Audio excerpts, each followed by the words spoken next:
everybody. Hi. Hi. It's so good to see everyone.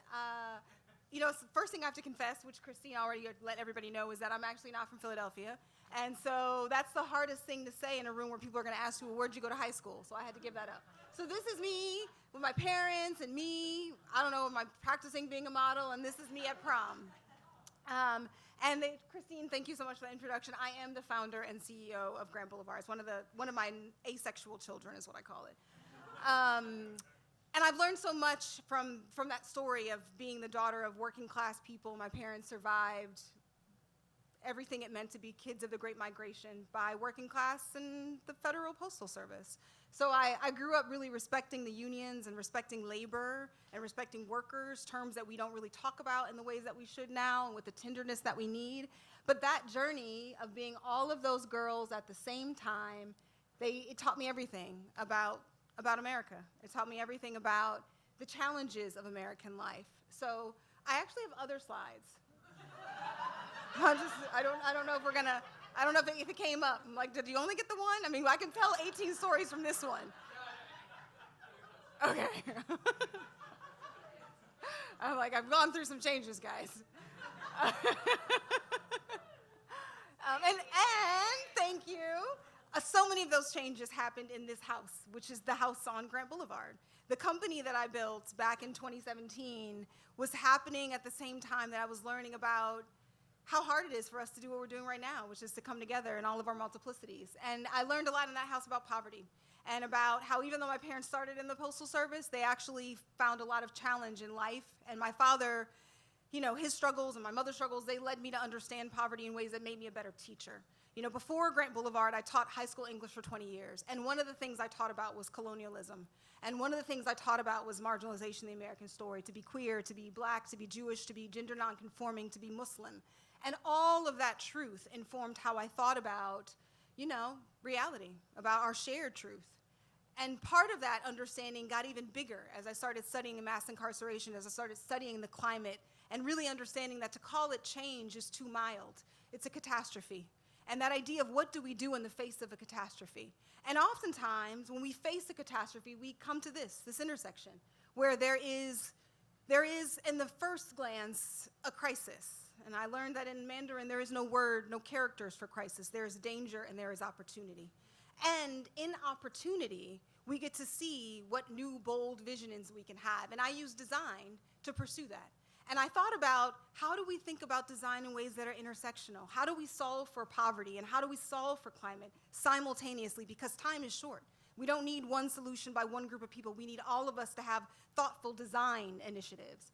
And that's what ideas are, and that's what business can do. Business has the capacity to help us to open up the space to see beyond what we've been conditioned to either ignore or to never face. And that is what I think inspires me to keep moving forward. I launched Grant Boulevard 7 years ago as a sustainable design brand. We were playing with fashion explicitly and trying to address the symptoms of poverty and the symptoms of climate change, but those are just that. The disease is where we need to spend our time.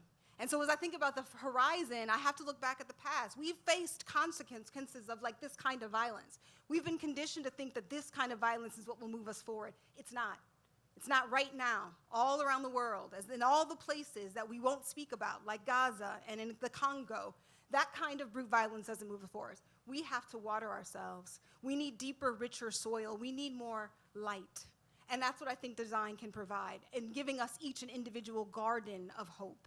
And when I think about the future of Grant Boulevard as I try to push this beautiful small child of mine forward, I think about the need to cultivate balance in my life, in each of our lives, and the call to creating a new spaciousness from the balance that we can curate if we're intentional about how we live.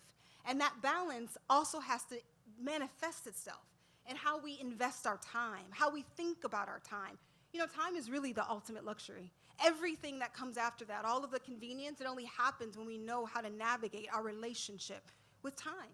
And the other thing we have to think about is how are we intentionally designing our lives away from public gaze? How are we being with ourselves when no one's watching us? When there's no audience, when there's no camera, when there's no performance? That's the space where the revolution actually has to live. And if we think about the revolution that we need, It's a revolution of values. And that's not mine. That comes from Dr. King. He told us before his life was taken in the pursuit of change that it wasn't the revolution on the war field, in the battlefield, in the tent cities that was going to save us. It was our values shifting. And for me, right now in this moment, it's how are we protecting women by making sure we are advancing living wages for all of us, but particularly for mothers. You know, mothers are the people who we go to. They're our first sense of home. And if our mothers can't give us a sense of safety, then none of us will be safe. Yes. This is what we're doing at Grand Boulevard. You know, this is a new studio space that y'all will all get invited to someday, where we just housed our first graduation for a cohort of women whose lives have been impacted by the criminal system, who we taught the craft of sewing, right? And this is Miss Maggie, who graduated. Miss Maggie spent 34 years of her life in prison. And she came home, and we've made a new kind of effort at a culture of care that can embrace all of the multiplicities that is her. And that's what we're doing, and that's how we're defining success. Design can drive positive change. It can be the force of light and optimism that I know we are all so forced to see, to not see. We're only seeing the darkness. But there is still light, and the light lives where we bring it. So let's bring the light. If you guys want to reach out to me or relate to my work, you can certainly shop, visit Grand Boulevard. You can follow me on Instagram. You can listen to my podcast, The School for Disruptors. And you should look out for the book I'm dropping this fall. I'm so excited about building a bolder.